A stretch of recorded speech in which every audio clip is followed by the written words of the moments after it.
আসসালামু আলাইকুম বন্ধুগণ। আমরা যাচ্ছি আজকে গরু কিনতে কক্সবাজারের কাঠির মাথা বলে। তো সেখানে যাচ্ছি আমি, তারপরে আমাদের অফিস কলিগগণ। দেখি কি হয়। তো আমরা আসলাম গরু বাজারে। এখানে মূলত আমাদের যে চাহিদা ছোট গরু আছে, যা দাম সেগুলো আসলে অনেক। তো 1 লাখ 1.5 লাখ টাকার উপরে যেগুলো সেগুলো সস্তায় মনে হচ্ছে গরুগুলো, কিন্তু 1 লাখ টাকার নিচের গরুগুলো অনেক দাম, ছোট গরুগুলোর দাম বেশি। তো যাই হোক, আমরা অনেক দেখাশোনা করার পর একটা গরু পছন্দ করেছি। তো শেষ পর্যন্ত সেই গরুটা আমরা কিনেছিও।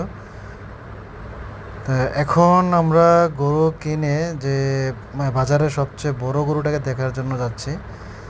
যে শুনেছি একটা বড় গরু এসেছে এখানে, সেটা আপনাদেরকেও দেখাচ্ছি।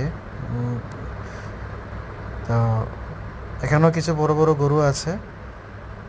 তো তবে এবারের বাজারটা মিশ্র প্রতিক্রিয়া। অনেকের কাছে শুনি দাম বেশি, অনেকের কাছে দাম কম মনে হচ্ছে।